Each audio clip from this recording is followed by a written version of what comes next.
That's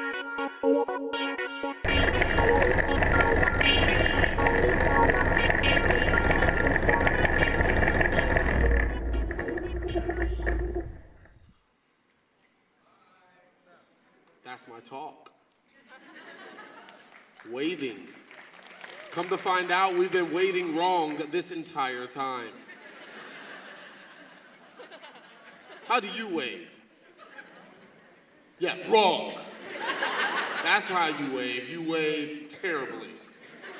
Now, I have not come up with a way to teach you how to wave correctly. So, how about we just celebrate our wrong waving-liness, right? And the only wrong way to wave is if you don't do it at all. So how about this? Let's wave at each other. How y'all doing? You're doing it wrong, you're not doing it. Mm-hmm. Yo, my name is Outspoken Bean. How y'all doing today? Y'all good? You good? Yeah? Huh? We can't do energy, right? So you're right, they're right. I've been traveling. So I'm gonna do a piece for y'all. Is that cool? Yeah. Everyone got like Instagram and stuff, right?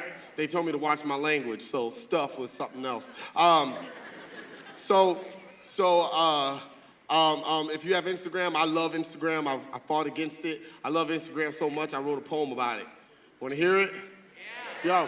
Yo, over 350 million Instagram photos are processed a day. 75% of them are selfies. Think about it, mathematically. That is a really big number of people looking at themselves, but not seeing themselves. So I'm taking reflectees. No saturation, editing, or cropping because FaceTime doesn't validate my worth. My friend Dulcie, she reminds me that familiarity breeds contempt. So I'm putting a mirror near my heart to see who is it still beating for. I've always felt that overexposure never looks good on or within people. I can't keep filtering my inner image so a stranger can like an edited version of a photo of me from last week. I can't keep showing off my iceberg as an island, knowing that there's a glacier below me that has wrecked many ships that have come too close, friends and relations of like. So now, y'all, I'm all about that hashtag reflecty life to develop a better Polaroid of myself. Thank you so much. So I've had a bad 36 hours, right? And I wrote this piece about another bad week I had. Here we go.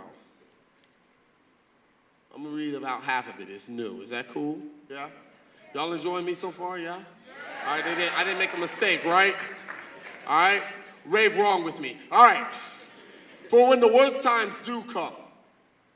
The week of January 9th, 2015 was a bad week. And y'all, I've had worse bad weeks. Worser than mine grammar. I still remember the cobweb feeling of a desolate stomach.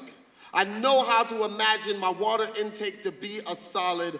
I know where to park my car in Houston to get a good night's sleep all through the night. I know that resurrection and deconstruction can happen in the same breath. Within a blink of an eye, Murphy's Law can serve you more warrants than there are days in a week. I've learned to avoid being caught off guard. How anything that can go wrong will just have to go wrong in a wink of an eye from now on that seventh day when I was expecting to rest. When what I was fighting for became another battle to add to the battles that I was already battling, I'd rather consolidate my battles to be a war. The beating may be more severe, however, I revere and remember with good times the wars that I have won. And that's all I'm gonna read for that. All right. And so I heard that it was invisible. I don't have much time. And I recognize that is, because I was waving for half of it. But this piece means a lot to me.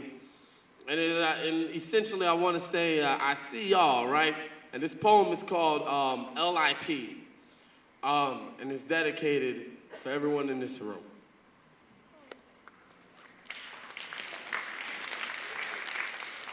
We are a species who grieves, who remembers how the steps echoed through the halls, voices that vibrated, our ears and hearts the same. We solace. We find commandments in being solid. We mourn in rivers. Water falls and slithers down our flesh contours. We sway to the wind of our beloved lost ones. The worst part within the waiting while waiting in a moment of silence is the silence, which isn't always worth its weight in gold. Not all grieving needs a Midas touch. Some people are so full of color, they strike life into the existing. Some people are fabrics so stained that they deserve your shout. So when I'm gone, when I go, I need you to disturb my silence with a moment of noise. Grieve in the moments of riots. Mourn by looting people's eardrums while running like you stole something. What best represents me is if you're voiceless because you evicted it out of your larynx. But for some people, silence is too kind, y'all. It's too polite. It's too thank you and please. It's too everything that noise isn't. So on my behalf, be rude. Cause a celebration where everyone is invited. Remember me smiling. Give reverence with laughter. Have my eulogy be hilarious. You know what? There's the internet, and it has a whole lot of material of me on there living. Making mistakes. Enjoy my mistakes.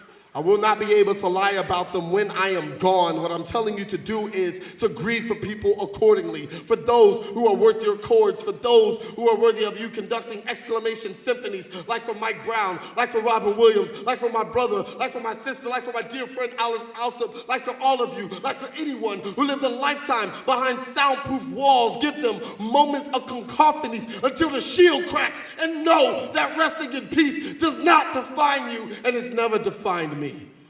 So on my tombstone, I want carved, Emanuelee.